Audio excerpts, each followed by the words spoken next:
started as a whisper in my mind, a quiet but persistent feeling that something was wrong. At first, I dismissed it as paranoia, the kind of insecurity that sometimes creeps into even the strongest of relationships. After all, my wife and I had been together for 8 years. We had built a life together, shared dreams, and supported each other through everything. But something had changed. The warmth in her eyes had dimmed. The way she touched me felt different, more distant, more forced. She laughed less at my jokes, spent more time on her phone, and started avoiding my gaze when I asked about her day. At first, I tried to reason with myself. Maybe it was just stress. Maybe she was tired. Maybe I was imagining things.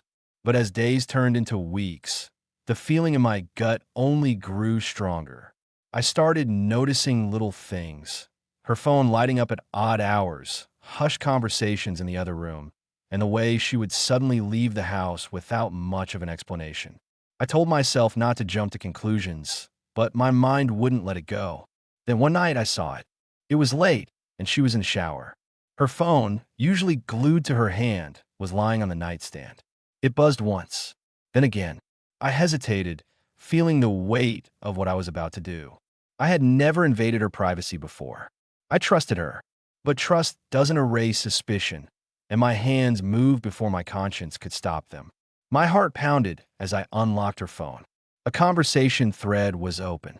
My eyes scanned the messages, and with each word, my stomach twisted into knots. I can't wait to see you again. Last night was amazing. Red heart. Asterisk, asterisk, I felt my breath hitch. My hands clenched around the device as I scrolled further. The messages were clear. Sweet words, longing, intimacy, none of which were meant for me. My wife, the woman I had loved with everything in me, was cheating. I sat there, numb, as the water from the shower continued running in the background. My mind raced. Should I confront her? Should I pretend I didn't see it? My heart screamed for an answer, but all I felt was a cold emptiness settling inside me. For the next few days, I watched her closely. She left the house at strange hours, always claiming it was for work or errands. She laughed too much at her phone, a glow in her eyes that I hadn't seen in months. And worst of all, she smelled different, like cologne that wasn't mine. I couldn't take it anymore. I needed proof. One evening, I followed her. She left the house around 7 p.m., dressed nicer than usual. I trailed her car from a safe distance, my hands gripping the steering wheel so tightly my knuckles turned white. My pulse hammered in my ears as I watched her pull into the parking lot of a small hotel. My worst fears were confirmed when I saw her step out, fix her hair in the reflection of the car window, and disappear inside. With him. For over an hour, I sat in my car, staring at the hotel entrance, my world unraveling piece by piece. When she finally emerged, her hair slightly disheveled, I felt something inside me break. I drove home, my mind clouded with anger, confusion, and betrayal. How could she do this?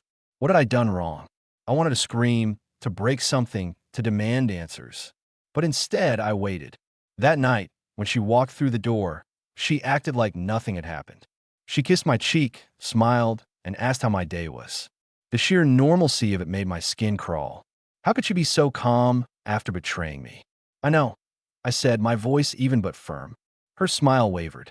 Know what? I know you're cheating on me. For a long moment, she just stared at me. No denial, no immediate defense. Just silence.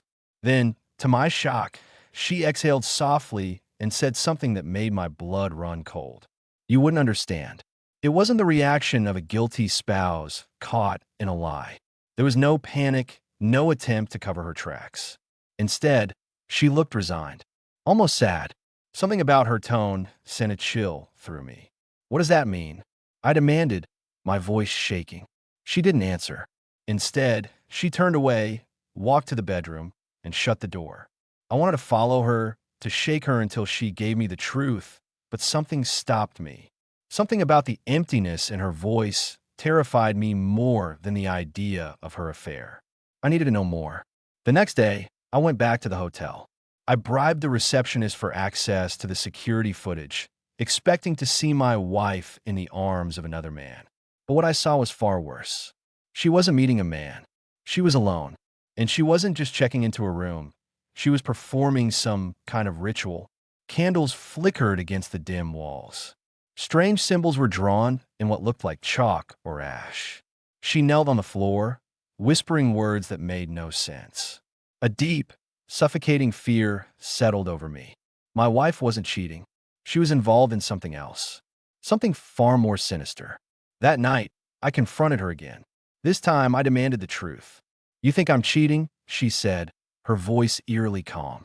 "I wish it were that simple." "Then what the hell is going on?" I snapped.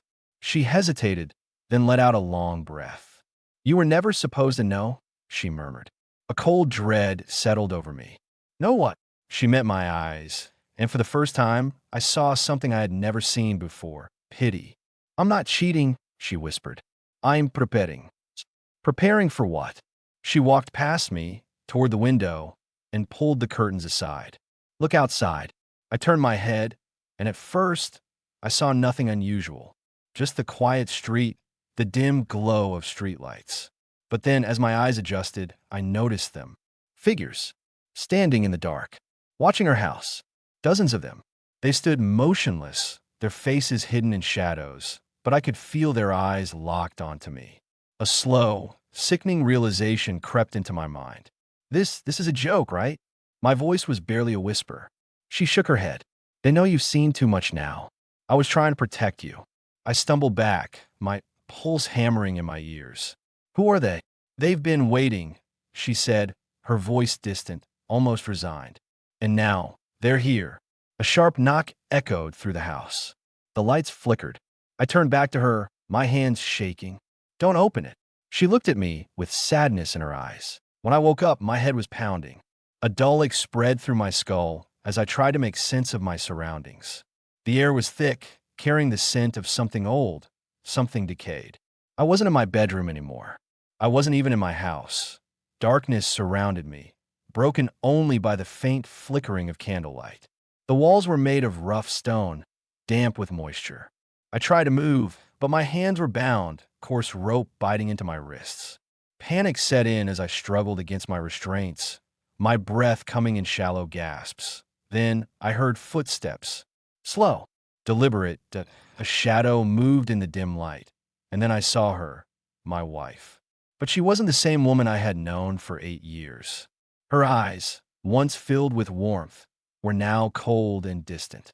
She was dressed in a long, dark robe, embroidered with symbols I didn't recognize. Behind her, several hooded figures stood in a silent semicircle, their faces obscured. "You shouldn't have followed me," she said softly. "What is this?" My voice cracked with fear. "Who are these people?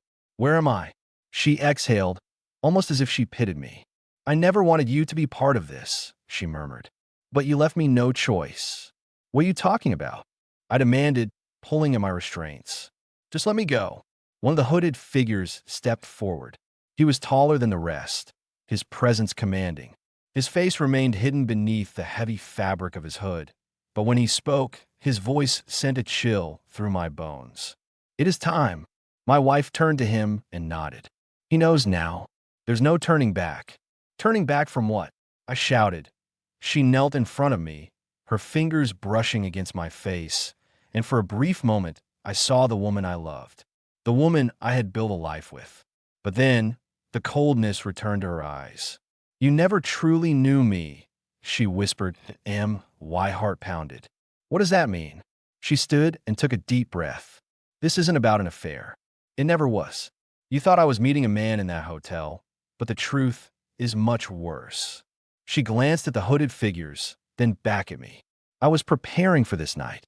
The air in the room grew heavier, charged with an energy I couldn't understand. One of the figures began chanting in a language I had never heard before, their voice echoing through the stone walls. The candles flickered violently, casting eerie shadows across the room. Terror gripped me. "Please," I begged. "If you ever loved me, let me go." She hesitated, just for a moment. Then, her expression hardened. "I do love you," she said. "That's why I chose you."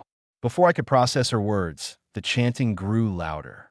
A deep, guttural sound rumbled through the room, like something ancient stirring beneath the ground. The walls seemed to vibrate, and the air itself felt charged with an unnatural force. Then, the shadows moved T first. I thought it was a trick of the candlelight. But as I watched in horror, I realized the darkness was shifting, creeping across the walls like living tendrils. Shapes formed, long, twisted limbs, gaping mouths filled with endless blackness that a deep, rasping voice echoed through the chamber. "He is ready." Something cold and unseen pressed against my skin. I gasped, my body paralyzed as the shadows slithered closer. My wife stepped back, her eyes filled with something I couldn't quite understand. "Regret? Sorrow? You were never supposed to see this," she whispered. "But now you belong to it." The shadows lunged that I screamed. Then everything went black.